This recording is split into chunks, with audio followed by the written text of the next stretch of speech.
Hanap ng linaw. Startalk TX Timeline. Hiwalayang Vic Soto at Pia Guanyo.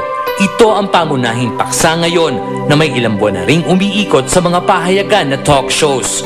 Nitong linggo sa Showbiz Central, binalikan ng mga pinagdaanan ng dalawa simula May 2006 kung kailan unang nakumpirma ang tungkol sa kanilang relasyon. But after the report recalled happy memories, it made the transition to a sad clip dated July 2010 where Pia is seen crying on the set of Showbiz Central. Ang issue noon ay ukol sa unang pagputok ng balitang hiwalay na sila ng kanyang boyfriend of 5 years na si Bossing.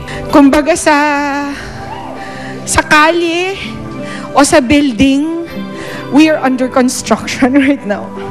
So, I really want to ask everyone's understanding right now. I just want you guys to give us more time. Be patient.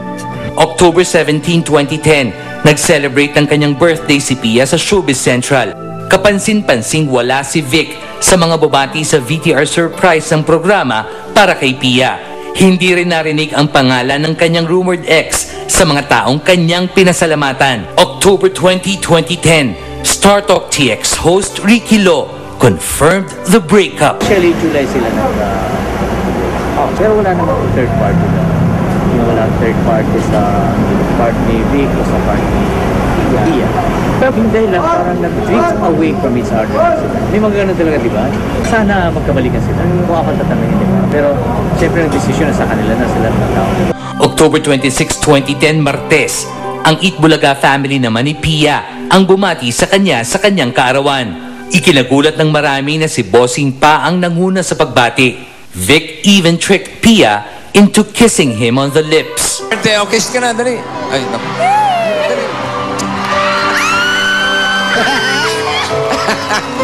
Wala kayo! Wala kayong mga pinatpad!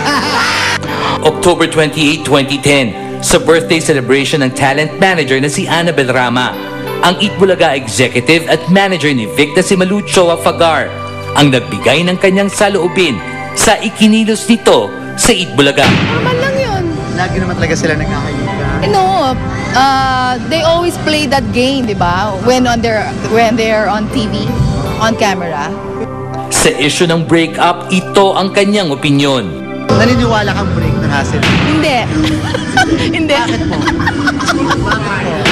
Hindi totoo ang break sila.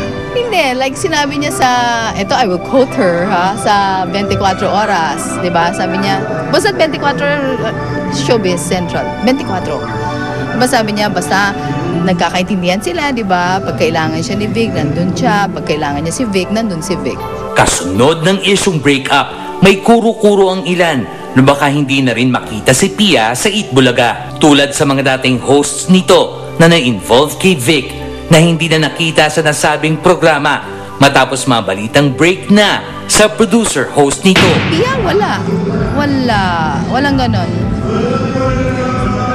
Alam mo, yung mga nawawalang co-host na mga co-host.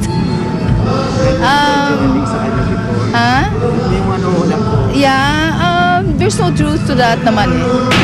Na parang tuwing nag-aano, siguro coincidence na rin, di ba? So something happens to the co-host also, they decide to grow or move somewhere. Hindi sila break. It's business as usual. So it's a business. I cannot say whether kung ano man yun, I really don't know because I don't ask. I only work with them, and as far as I'm concerned, it's business as usual. Walang pinagbago.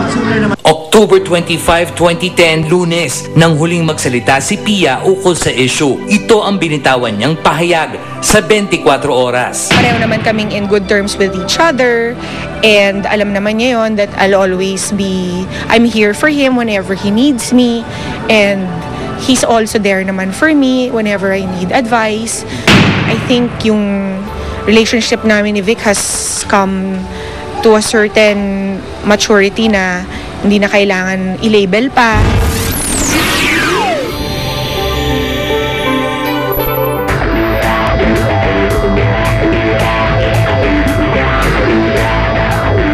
Naalala niyo pa ba